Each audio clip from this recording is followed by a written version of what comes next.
welcome back. I know I've been away for such a long time, but I have been quite busy, and yeah, I got married. So we will devote this this episode to things that might help you if you will get married to a Polish person.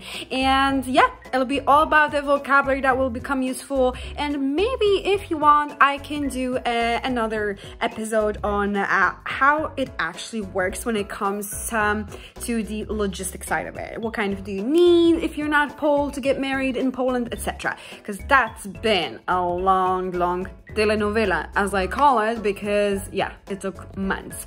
However, I am back and I hope you will find this useful. Ciao.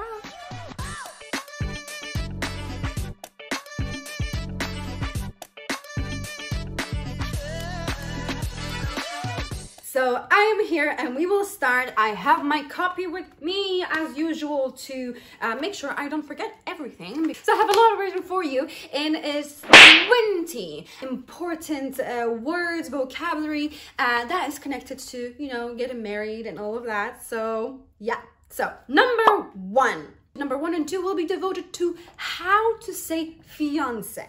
Fiancé in English is just fiancé. There's one form for woman and a man. In Poland, not exactly. We have two different ways. Well, not very much different. They only differ in the ending, as you will see. So it is for a male. It is narzeczony.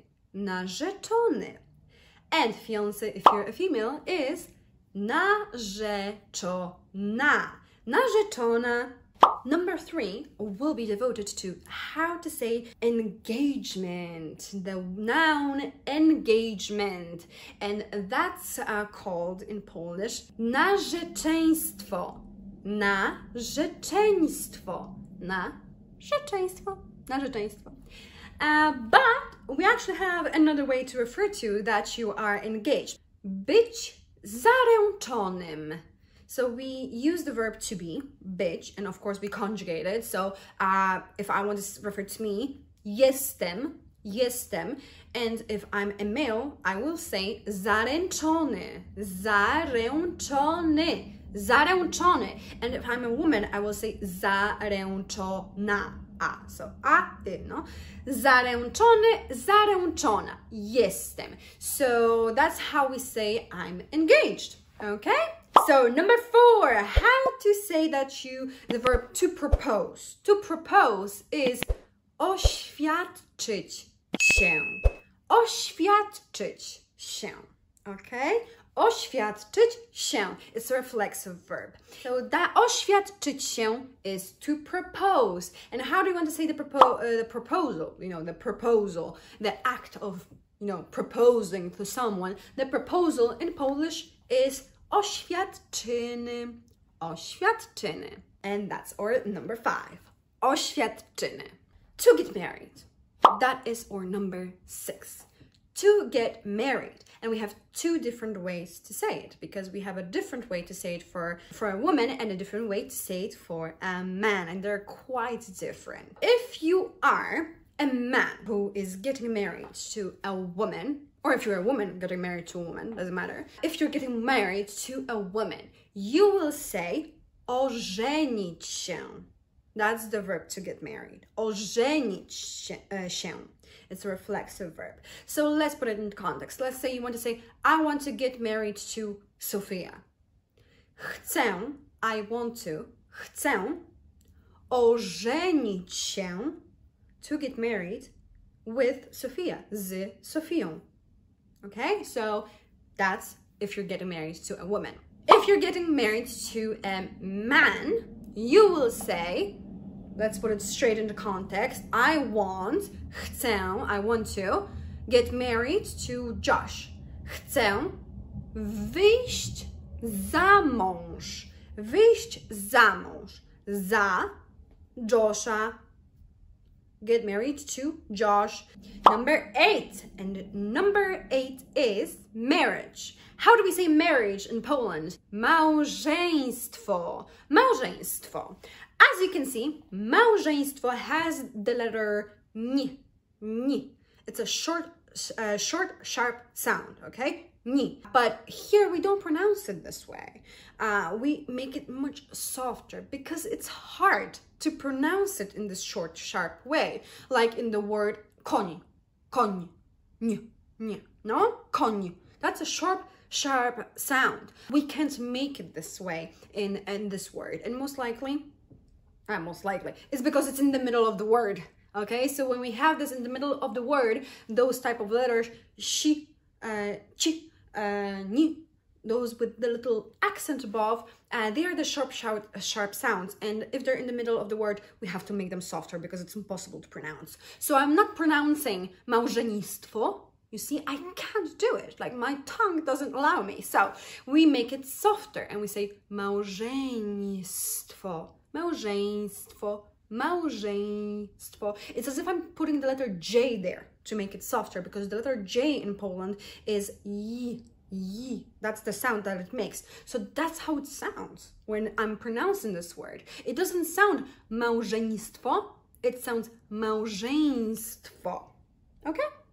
Number 9 is the word wedding. Wedding. So wedding is a short word in the Polish language and it's ślub. Ślub. Ślub. The interesting thing about this word is that we have the letter B at the end, but we don't pronounce it as letter B. We pronounce it as letter P, because that's what happens in the phonetics of this marvelous Polish language. So ślub. Number 10 is the word husband. And you will recall this word because we just mentioned it in getting married, if you're getting married to a man. It's mąż, mąż, mąż. And again, as you can see here, the word mąż has letter ż, ż. So, but when I'm pronouncing it, because this letter is at the end of the word, it no longer sounds as ż. It sounds like the double letter of sh, mąż. Number 11 is the word wife. And I am a wife! I'm really happy about this. No, being a wife is amazing actually, but how do we say wife? Wife is żona, żona. Jestem żoną. I know, the Polish cases changed it. So, żona is a wife, wife. Number 12 is the vows. How do we say vows in Polish? In Polish is przysięga. Przysięga. That's the vows. Przysięga. So now it's time to say the words bride and groom, okay? And I love those because they are composed of 2 words each, okay? So how do we say a bride? A bride we say panna młoda, which means basically young missus. And then how do we say groom? Groom is pan młody, which as you might think is young mister. So panna młoda, pan młody. How do we say honeymoon? Honeymoon is miesiąc miodowy. Miesiąc miodowy, which literally translates to a honey month. So honey month, this is what we say in Poland, and not a honeymoon because we say it's a month. So for whatever reason. So miesiąc miodowy. But if we want to refer to the honeymoon trip, that's a different word. Podróż poślubna.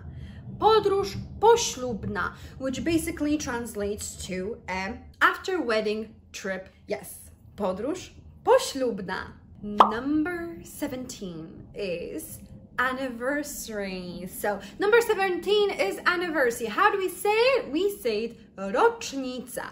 Rocznica. And that derives from the word of saying a year. Year is rok. So rocznica. Rocznica. We haven't mentioned how to say the wedding party, okay? We said how we say a wedding, which is ślub, but we didn't say how we say a wedding party because that's a new word on its own, and that is wesele. Wesele is the word for a wedding party, a wedding reception. Wesele. Wesele. And I think it might derive from the word wesoło, which means enjoyable, you know? Wesoło, enjoyable, because we're, you know, wedding parties are enjoyable, so wesele. But in Poland, we usually have two parties, okay? So we have wesele, which is the main wedding reception, and usually the day after we have another small party, depending on the region, depending on the customs, traditions, because Polish weddings deserve a video on its own. If you want it, let me know down in the comments. And that second day party is called poprawiny. Poprawiny. Okay? Poprawiny. Now, the only thing left to compile this 20 useful vocabularies for you is the word for the witnesses. So, witnesses, the wedding witnesses, are called świadkowie. Świadkowie. If you're a female and you want to say witness, I am a wedding witness of my best friend, you will say that you are świadkowa. Świadkowa. And if you're a guy, you will say świadek. And that's all, guys. I am really happy that you were here with me. Please let me know down in the comments if you want a specific topic on a video on a specific topic. We are reaching almost 1,000 subscribers. I'm super happy. I know I've been gone away for a while, but I hope that you will enjoy this video, and I will keep new ones coming soon as well. Ciao!